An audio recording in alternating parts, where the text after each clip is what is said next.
میرے محترم بھائیوں اور دوستوں، آج کے بیان میں آپ لوگوں کو ایک ایسا حیران کن اور دل دہلا دینے والا واقعہ سنانے جا رہا ہوں جو نہ صرف آپ کی روح کو جھنجھوڑ دے گا بلکہ والدین کی عظمت کو سمجھنے پر بھی مجبور کر دے گا، والدین کی شان کو سمجھنے پر مجبور کر دے گا۔ یہ کہانی ہے ایک عبادت گزار بیٹے کی جس نے اپنی ماں کی نافرمانی کی، ماں کو دکھ دیا، ماں کو درد دیے، اور پھر اس کی زندگی کس طرح عذاب بن گئی۔ ماں کی نافرمانی کرنے والے عبادت گزار بیٹے کی زندگی کس طرح عذاب بن گئی۔ آخر عبادت گزار بیٹے نے ماں کو کون سے ایسے جملے بولے تھے، ماں کو کون سے ایسے الفاظ بولے تھے جن جملوں کی وجہ سے اللہ تعالیٰ نے عبادت گزار کو ہاتھوں، پیروں اور آنکھوں سے محروم کر دیا۔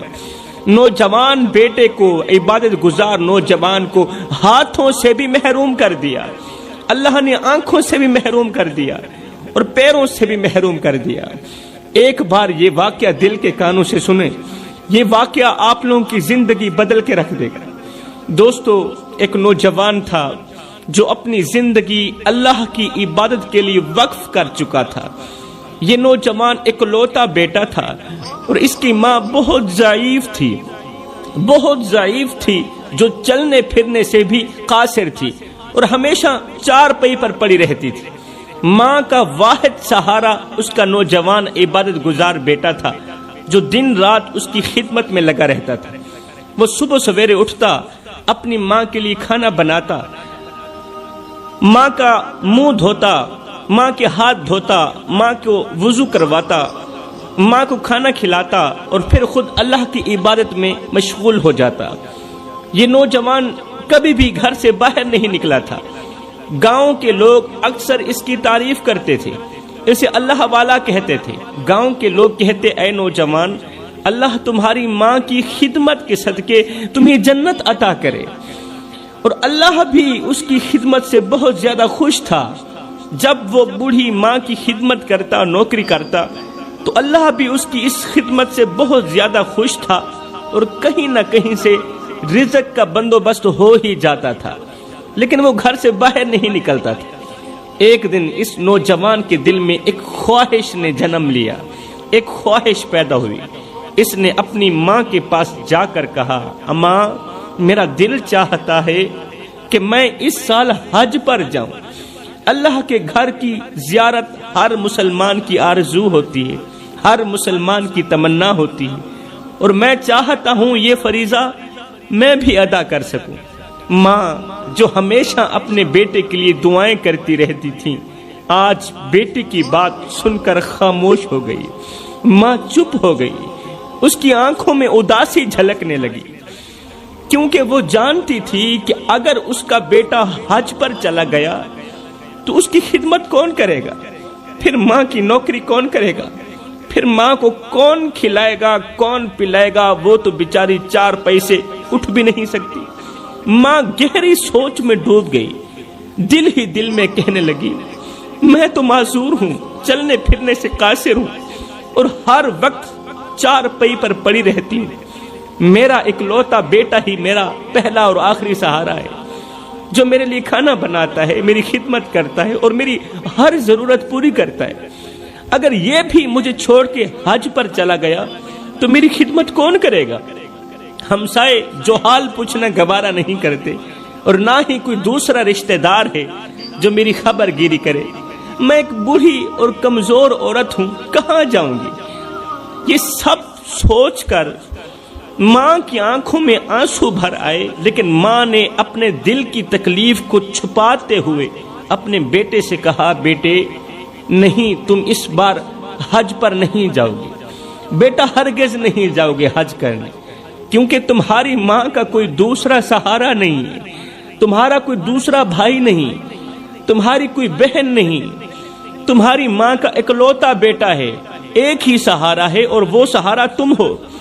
تمہارا حج میری خدمت میں ہی ہے، تمہارا حج تیری ماں کی نوکری میں ہے۔ اللہ فرماتا ہے کہ جو شخص اپنے والدین کی خدمت کرتا ہے وہ اللہ کی خوشنودی حاصل کرتا ہے، اللہ اس پر بہت زیادہ خوش ہوتا ہے۔ یہ ضروری نہیں کہ حج کرنے والے پر ہی اللہ بہت زیادہ خوش ہو، کبھی کبھار ماں باپ کی خدمت کرنے والے پر بھی اللہ تعالیٰ بہت زیادہ خوش ہو جاتا ہے۔ جو شخص اپنے والدین کا چہرہ محبت اور مسکراہٹ کے ساتھ دیکھتا ہے نا، اسے حج کا ثواب ضرور ملتا ہے۔ بیٹا، تمہاری ماں کی خدمت ہی تمہارے لیے جنت کا راستہ ہے، اور یہی تمہارے لیے بہت بڑی ذمہ داری ہے، اور یہی تمہاری سب سے بڑی عبادت ہے۔ ماں کی بات سن کر وہ نوجوان بے قابو ہو گیا، اس کے دل میں غصے کا ایک طوفان اٹھ کھڑا ہوا۔ بیٹا غصے میں آگ بگولا ہو گیا، وہ جذبات میں آ کر ماں کے سامنے چیخ پڑا، آنکھوں میں آنسو اور دل میں بے بسی تھی، غصے میں آگ بگولا تھا، اس کا انداز تلخ ہو چکا تھا۔ وہ چیخ کر کہنے لگا، آپ کس طرح کی ماں ہو، کس طرح کی ماں ہو تم؟ بیٹا حج کرنے کی خواہش ظاہر کر رہا ہے اور آپ اسے روک رہی ہیں۔ میرے دل میں برسوں سے ایک خواب پل رہا ہے کہ اپنی زندگی میں ایک بار ہی صحیح اپنی آنکھوں سے روضہ رسول کی ضرور زیارت کروں گا، اللہ کے گھر کا طواف کروں، میرا دل چاہتا ہے، اپنے گناہوں کی معافی مانگوں، لیکن آپ مجھے اس خواب کو پورا کرنے سے روک رہی ہیں۔ کیا آپ کو اندازہ ہے کہ میرے دل پر اس وقت کیا گزر رہی ہے؟ تم کس طرح کی ماں ہو؟ کیا میں اپنے بچوں کو ایسے کہتی ہیں؟ نوجوان کی آواز بلند ہوتی گئی، عبادت گزار نوجوان کی آواز بلند ہوتی گئی، اور وہ اپنی ماں کے سامنے ادب کو بھول گیا کہ سامنے میری بوڑھی ماں بیٹھی ہے۔ کہنے لگا، لوگوں کی مائیں تو اپنی اولاد کو زبردستی حج پر بھیجتی ہیں، زبردستی عمرہ کرنے کے لیے بھیجتی ہیں، اور ایک آپ ہیں جو اپنے اکلوتے بیٹے کو بھی حج کرنے سے روک رہی ہیں۔ میں نے اپنی پوری زندگی تیری خدمت میں گزار دی، تیرے لیے کھانا بنایا، تجھے سنبھالا، تجھے نہلایا، تجھے پلایا، کبھی بھی کسی موڑ پر بھی تیری بات کا انکار نہیں کیا، اور آج جب میں اپنی زندگی کی سب سے بڑی خواہش پوری کرنا چاہتا ہوں تو آپ مجھے روک رہی ہیں۔ یہ کیسا انصاف ہے؟ اس کا مطلب تم اندر سے اور ہو، باہر سے اور ہو۔ باہر سے تو مجھے دعائیں دیتی ہو اور اندر سے مجھے کعبے کا طواف نہیں کرنے دیتی۔ کس طرح کی ماں ہو؟ یہ تو منافقوں کی نشانی ہے، اندر سے اور باہر سے اور۔ بیٹا جذبات میں دب کر مزید کہنے لگا، کیسا دل ہے تیرا مسلمان، میں تو ایسی نہیں ہوتی جس طرح تو ہے۔ ماں بیٹے کا تلخ لہجہ سن رہی تھی، اندر ہی اندر ٹوٹ رہی تھی، اس کے چہرے پر اداسی اور آنکھوں میں بے بسی تھی، لیکن اس نے ایک لفظ بھی نہ کہا۔ ماں روتی رہی، لیکن ماں نے ایک لفظ بھی نہ کہا۔ وہ جانتی تھی کہ اس کا بیٹا جذبات میں ہے، اس کا بیٹا غصے میں ہے اور اپنے ہوش کھو بیٹھا ہے، ماں کا ادب بھول گیا ہے، اس لیے وہ چپ رہی۔ لیکن اس کی بے ادبی ماں کے دل پر چھریوں کی طرح چلتی رہی۔ اسے معلوم نہیں تھا کہ جو اپنی ماں کے ساتھ بے ادبی کرتا ہے اس کا انجام بھیانک ہوتا ہے۔ اسے معلوم نہیں تھا کہ جو اپنی ماں کے ساتھ بے ادبی کرتا ہے اس کا انجام کیا ہوتا ہے۔ بیٹے نے ماں کی ایک بھی نہ سنی، اس کی فریاد کو نظر انداز کیا اور اپنے ساز و سامان کے ساتھ ماں کو تن تنہا اکیلا چھوڑ کر حج کے سفر پر روانہ ہو گیا۔ ماں جو چار پئی پر معذوری کی حالت میں لیٹی ہوئی تھی، بے بسی کے عالم میں اپنے بیٹے کو دروازے سے باہر جاتا دیکھتی رہی، روتی رہی، بیٹے کو روکتی رہی، لیکن بیٹا نہ رکا۔ آنکھوں میں آنسو، دل میں ٹوٹے خوابوں کا بوجھ، وہ کچھ کہہ بھی نہ سکی۔ ماں تو کچھ نہ کہہ سکی، لیکن ماں کی خاموشی اندر ہی اندر سے چیخ رہی تھی۔ جب بیٹے کا سایہ نظروں سے اوجھل ہو گیا تو ماں نے آسمان کی طرف دیکھ کر درد بھری آواز میں کہا، ماں نے دونوں ہاتھ اٹھائے، آسمان کی طرف دیکھ کر درد بھری آواز میں کہا، اللہ تو میرے بیٹے کو محفوظ رکھ، تو میرے بیٹے کو محفوظ رکھ، لیکن یاد رکھ اس نے اپنی ماں کا دل توڑا ہے، تو ہی انصاف کرنے والا ہے۔ وہ اپنی ماں کو رلا کر گیا ہے، اپنی ماں کو تڑپا کر گیا ہے، اپنی ماں کو بے عزت کر کے گیا ہے، بس تو ہی ہے جو انصاف کرنے والا ہے۔ ادھر وہ نوجوان جو ماں کو چھوڑ کر اپنی ضد کے سفر پر نکل چکا تھا، راستے میں ہر چند قدم پر رک کر 2 رکعت نماز نفل ادا کرتا، 2 رکعت نماز نفل پڑھتا اور پھر اللہ سے دعا کرتا، یا اللہ مجھے خیر و عافیت کے ساتھ اپنے محبوب کے روزے تک پہنچا دینا، میرے سفر کو آسان فرما اور میرے دل کی یہ خواہش پوری کر دے۔ ادھر ماں رو رہی ہے، ادھر بیٹا سفر کی طرف نکلا ہے اور دعا کر رہا ہے، اللہ میری یہ خواہش پوری کر دے، لیکن اسے خبر نہ تھی کہ اس کے پیچھے اس کی ماں کی دعا اور بد دعا دونوں چل رہی ہیں۔ چلتے چلتے وہ ایک بستی کے قریب پہنچا، رات کا وقت ہو چکا تھا میرے دوستو، اندھیرا چھا چکا تھا۔ اس نے سوچا رات اسی بستی کے اندر گزار لیتا ہوں، لیکن بستی میں کوئی اسے جانتا نہیں تھا، کوئی پہچانتا نہیں تھا، اس لیے وہ بستی کی ایک چھوٹی سی مسجد میں جا پہنچا، اپنا سامان ایک طرف رکھا اور اللہ کی عبادت میں مصروف ہونے لگا۔ بستی کی ایک چھوٹی سی مسجد میں جا پہنچا، سامان ایک طرف رکھا، خود اللہ کی عبادت میں مصروف ہو گیا۔ نوجوان کے دل میں سکون تھا کہ وہ اپنے سفر کے قریب پہنچ رہا ہے، لیکن اسے اندازہ نہیں تھا کہ اس سفر میں نہ صرف حج بلکہ اللہ کی آزمائش بھی اس کا انتظار کر رہی، ایک بہت بڑی مصیبت بھی اس کا انتظار کر رہی۔ اللہ کا کرنا ایسا ہوا کہ اسی رات اسی بستی میں ایک چور گھس آیا۔ یہ وہی بستی تھی جہاں اس عبادت گزار نوجوان نے قیام کیا ہوا تھا۔ بستی کے لوگ چور کے پیچھے بھاگنے لگے، گلیوں میں ہلچل مچ گئی، لوگ ہاتھوں میں لاٹھیاں اور ڈنڈے لیے چور کے پیچھے دوڑنے لگے۔ چور اپنے بچاؤ کے لیے مسجد والی گلی سے گزرتا ہوا آگے بھاگ گیا، چور اپنے بچاؤ کے لیے مسجد والی گلی سے گزرتا ہوا آگے کو بھاگ گیا۔ لوگوں کو یہ یقین ہوا کہ وہ چور مسجد میں چھپ گیا ہے، چور مسجد کے اندر چلا گیا۔ فوراً بستی والوں نے مسجد کا دروازہ کھولا، اندر داخل ہوئے، وہاں انہوں نے ایک شخص کو سجدے کی حالت میں دیکھا۔ لوگوں نے دیکھا کہ ایک شخص ہے، اجنبی ہے، وہ سجدے کی حالت میں پڑا ہے، جو انتہائی خشوع و خضوع کے ساتھ اللہ سے فریاد کر رہا ہے، اللہ میرے سفر کو کامیاب بنانا، مجھے اپنے محبوب کے روزے تک ضرور پہنچا دینا اور میرے گناہوں کو معاف کرنا۔ اب بستی والوں نے اسے دیکھ کر کہا، اچھا ایک تو چوری کرتا ہے، دوسرا سجدے کو بدنام کرتا ہے، تم نے چوری کے نام پر عبادت کو دھوکہ دیا، سجدے کو دھوکہ دے رہا ہے، تمہیں اس کی سزا ضرور ملنی چاہیے۔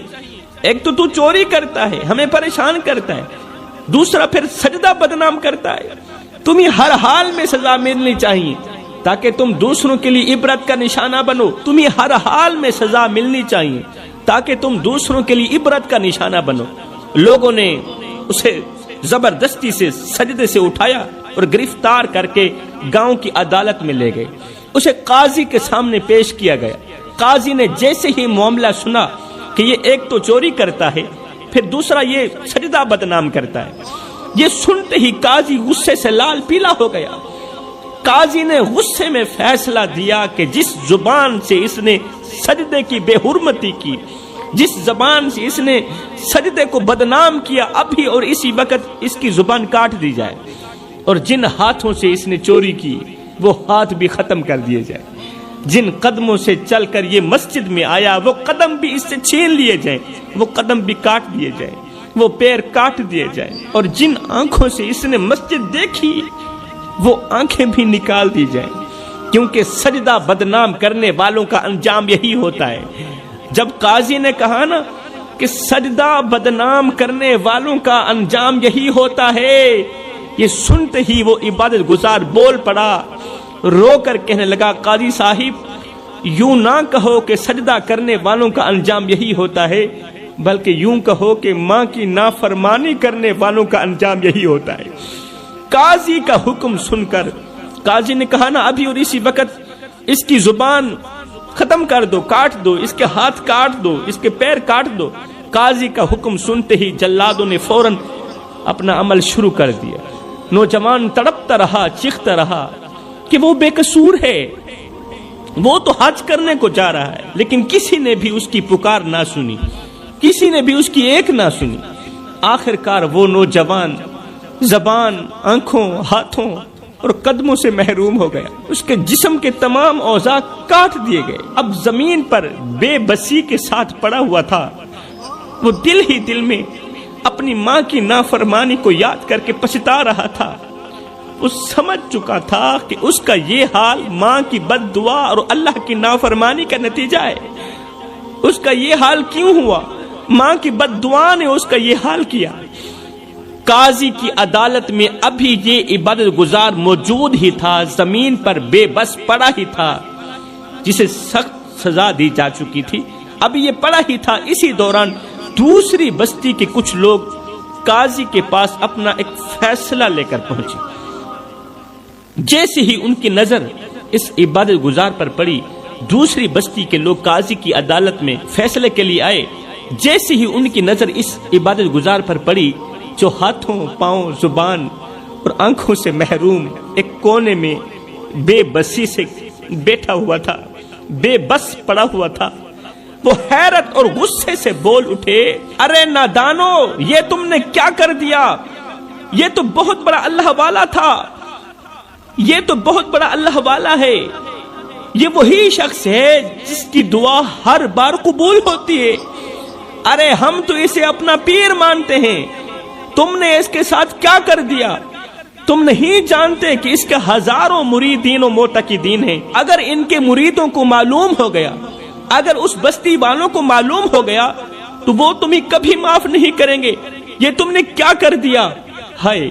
قاضی ان کی باتوں کو سن کر بہت زیادہ پریشان ہو گیا۔ قاضی کے دل میں ایک خوف سا پیدا ہوا کہ کہیں بستی والوں کو پتہ چل جائے اور وہ مجھے بھی پکڑ لیں اور میرے لوگوں کو بھی پکڑ لیں، پھر ہم سے کہیں انتقام بھی نہ لیں۔ قاضی نے فوراً ہی معاملے کو ختم کرنے کا فیصلہ کیا۔ اس نے اپنے نوکروں کو حکم دیا۔ قاضی کانپتا ہوا خوف کا مارا اپنے نوکروں کو حکم دیتا ہے کہ جلادو، رات کی تاریکی میں جب کوئی نہ دیکھے اسے اٹھا کر اس کے گھر کے دروازے پر چھوڑا۔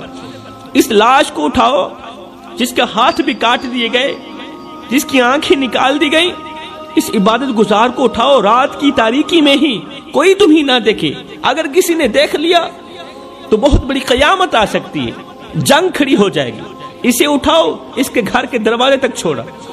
قاضی صاحب کا حکم سنتے ہی رات کے اندھیرے میں قاضی کے نوکروں نے، جلادوں نے اس عبادت گزار کو اٹھایا جو زخموں سے چور اور بے بسی کی حالت میں تھا، جو ماں کا نافرمان تھا، ماں کے سامنے چلانے والا تھا، ماں کے سامنے غلط استعمال کرنے والا تھا، تلخ لہجہ اپنانے والا تھا۔ اسے اٹھایا، خاموشی کے ساتھ رات کی تاریکی میں اس کے گھر کے دروازے پر چھوڑ کر واپس چلے گئے۔ اب بیٹا دروازے پر پڑا تھا، زخموں سے چور اور بے بس پوری رات اس نے اسی حالت میں روتے ہوئے گزاری۔ اس کی آنکھوں سے آنسو بہتے رہے، لیکن کوئی اس کی فریاد سننے والا نہیں تھا، کوئی اس کی مدد کرنے والا نہیں تھا۔ شاید یہ اس کی ماں کی بد دعا کا اثر تھا، جس ماں کو اس نے بے سہارا چھوڑ دیا تھا۔ جیسے ہی فجر کی آذانیں گونجی تو اس کی ماں نے دعا کے لیے ہاتھ اٹھائے۔ فجر کی آذانیں گونجی، ماں نے اندر سے دعا کے لیے ہاتھ اٹھائے، آنکھوں میں آنسو، دل میں ٹوٹے خوابوں کا بوجھ تھا۔ ماں نے اللہ سے کہا، یا اللہ مجھے اپنے پاس بلا لے، کیونکہ میرے جینے کا کوئی سہارا باقی نہیں رہا، میری اولاد نے مجھے دھوکہ دیا، میرے بیٹے نے میری نافرمانی کی اور میرے دل کو چھلنی چھلنی کر دیا۔ یا اللہ مجھے اس دنیا سے اٹھا لے، کیونکہ اب میں مزید جینے کی طاقت نہیں رکھتی، میری طاقت ختم ہو چکی۔ ادھر بیٹا دروازے میں چیخ رہا تھا۔ چیختے چیختے ایک دم بیٹے نے آواز دی۔ آواز دی، کون سی آواز دی؟ کوئی ہے جو غریب کی مدد کرے؟ کوئی غریب کی مدد کرنے والا ہے؟ کیا کوئی مظلوم کی فریاد سننے والا ہے؟ مجھے بھوک لگی ہے، خدا کے لیے ایک روٹی دے دو۔ بیٹے نے دروازے سے آواز لگائی، اب بیٹے کو پتہ نہیں تھا پتا کہ وہ اس وقت کہاں پڑا ہے. مجھے بھوک لگی ہے، خدا کے لیے ایک روٹی دے دو. اندر سے بوڑھی ماں کی طرف سے آواز آئی. کہا بیٹا اندر آ جاؤ، میں تمہیں کھانے کے لیے روٹی دیتی ہوں. اندر آ جاؤ، تمہیں ضرور خیرات دیتی ہوں. اللہ اکبر. بیٹے نے روتے ہوئے کہا ماں میں اندر نہیں آ سکتا، اس لیے کہ میری ٹانگیں نہیں ہیں. اللہ نے مجھے ٹانگوں سے محروم کر دیا، میں اندر نہیں آ سکتا. ماں نے کہا کوئی بات نہیں، اللہ کی رضا پر راضی رہو، ہاتھوں کے بل گھسیٹ کر آ جاؤ. ہاتھوں کے بل گھسیٹ کر آ جاؤ نا، میں تمہیں روٹی دیتی ہوں. بیٹے نے مزید تڑپتے ہوئے کہا میرے ہاتھ بھی نہیں ہیں، میں کیا کروں، میرے ہاتھ بھی نہیں ہیں. اللہ نے مجھے ہاتھوں سے بھی محروم کر دیا. ماں نے نہایت ہی افسوس سے کہا اے فقیر مانگنے والے، پھر میں کیا کروں؟ میں کسی غیر محرم کے سامنے نہیں جا سکتی، میں پردے والی ہوں، کسی غیر محرم کے سامنے میں تو نہیں جا سکتی، تیرے سامنے کیسے آؤں؟ بیٹے نے روتے ہوئے کہا تم میرے پاس آ جاؤ، ماں تم میرے پاس آ جاؤ، کیونکہ اللہ نے مجھے آنکھوں سے بھی محروم کر دیا ہے، میری آنکھیں بھی نہیں ہیں، میں تمہیں نہیں دیکھ پاؤں گا، تم میرے پاس آ جاؤ، بس مجھے کھانے کو کچھ دے دو، مجھے بھوک نے ستایا ہوا ہے. اس کی درد بھری آواز سن کر بوڑھی ماں اور زیادہ پریشان ہو گئی. کس طرح کا مانگنے والا ہے، اس کی آنکھیں بھی نہیں ہیں، ہاتھ بھی نہیں ہیں، پیر بھی نہیں. ماں کہنے لگی خدا نہ بھلائے، یہ آواز تو میرے بیٹے کی طرح لگتی ہے، چلو خود کو گھسیٹتے ہوئے چلتی ہوں، فقیر کو روٹی بھی دیتی ہوں اور ساتھ میں اس کا ماتھا بھی چوم لوں گی، کیونکہ اس کی آواز میرے بیٹے کی آواز سے ملتی جلتی. بوڑھی ماں نے روٹی اٹھائی اور بڑی مشکل سے ہاتھوں کے بل گھسیٹ کر دروازے تک پہنچی. لیکن جیسے ہی ماں نے دروازے کے قریب پہنچ کر اس نوجوان کو دیکھا، جیسے ہی اپنی آنکھوں سے اس نوجوان کو دیکھا تو ماں کی چیخ نکل گئی. اس لیے کہ یہ کوئی اور نہیں تھا، یہ اس کا اکلوتا بیٹا تھا، یہ کوئی اور نہیں تھا، اس کا عبادت گزار بیٹا تھا، یہ کوئی اور نہیں تھا، اس کا عبادت گزار بیٹا تھا، جو آج ہاتھوں پیروں اور آنکھوں سے محروم تھا. رو کر کہنے لگی ہائے میرے بیٹے، میرے لخت جگر، میرے نور نظر، تجھے کیا ہو گیا؟ تو روزہ رسول کی زیارت کے لیے گیا تھا، لیکن یہ حالت کیسے ہو گئی؟ بیٹے نے روتے ہوئے کہا ماں میں یہ نہیں سمجھ سکا کہ ماں کو ناراض کرنے کے بعد انسان نہ دنیا میں سکون پا سکتا ہے اور نہ ہی آخرت میں سکون پا سکتا ہے. میں نے زندگی میں سب سے بڑی غلطی کی تھی، تجھے ناراض کر کے گھر سے باہر نکلا. اللہ نے میرے ساتھ وہ کیا جو دنیا کے سب سے بڑے پاپی کے ساتھ کیا جاتا ہے، جو دنیا کے سب سے بڑے مجرم کے ساتھ کیا جاتا ہے. اب ماں نے اپنے بے بس بیٹے کو اپنے کمزور ہاتھوں سے گلے لگایا، آنکھوں سے آنسو بہتے ہوئے کہنے لگی یا اللہ. ماں نے ایک فریاد کی یا اللہ بس کر دے، اب ہم دونوں کو اپنے پاس ہی بلا لے، میرے بیٹے کی غلطیوں کو معاف کر دے، میرے بیٹے کے گناہوں کو معاف کر دے اور اسے وہ مقام عطا کر جس کا یہ حقدار ہے. میں ماں اپنے بیٹے کو معاف کرتی ہوں، اللہ میں ماں بیٹے کو معاف کرتی ہوں، تو بھی اسے معاف کر دے. اس نے جو بھی غلطی کی، جو بھی میری نافرمانی کی، اس کی سزا اسے مل چکی ہے. یا اللہ اب میں مزید نہیں دیکھنا چاہتی اور میں مزید جی بھی نہیں سکتی. اللہ میری ہمت ختم ہو چکی ہے اور میرے لال کی ہمت بھی ختم ہو چکی ہے. اللہ اب ہم دونوں کو اپنے پاس ہی بلا لے. ماں کے یہ الفاظ آسمان تک جا پہنچے.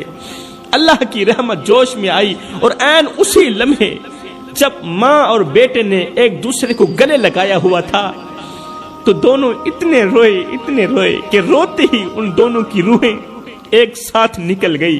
انا للہ و انا الیہ راجعون. وہ لمحہ دل دہلا دینے والا تھا. مگر سنیے، جس دن ماں اور بیٹے کا انتقال ہوا، حالانکہ ان دنوں سخت گرمی تھی، مگر اس دن اللہ کی طرف سے خاص رحمت کی بارش برسی. اللہ کی طرف سے خاص رحمت کی بارش برسی۔ یہ بارش نہ صرف گرمی کو ٹھنڈا کر رہی تھی بلکہ یہ بتا رہی تھی کہ اللہ نے ماں اور بیٹے کو اپنی رحمت میں لے لیا ہے۔ یہ بتا رہی تھی کہ اللہ نے ماں اور بیٹے کو معاف کر دیا ہے، جنت میں اعلیٰ مقام دیا ہے۔ میرے محترم دوستو، یہ واقعہ ہمیں ایک عظیم سبق دیتا ہے، بہت بڑا سبق دیتا ہے کہ والدین کی رضا دراصل اللہ کی رضا ہے، اور والدین کی ناراضگی اللہ کی ناراضگی۔ اگر والدین ناراض ہوں تو انسان کی کوئی بھی عبادت قبول نہیں ہوتی، چاہے وہ کتنی ہی بڑی نیکیاں کیوں نہ کر لے، قبول نہیں ہوتی۔ والدین کے بغیر یہ زندگی بے معنی ہے میرے دوستو، اور ماں باپ کی دعائیں ہی ہماری زندگی کی سب سے بڑی کامیابی کا ذریعہ ہیں۔ میں دعا کرتا ہوں اللہ ہمیں والدین کی خدمت کرنے کی توفیق عطا فرما، آمین ثم آمین، وما علینا الا البلاغ المبین۔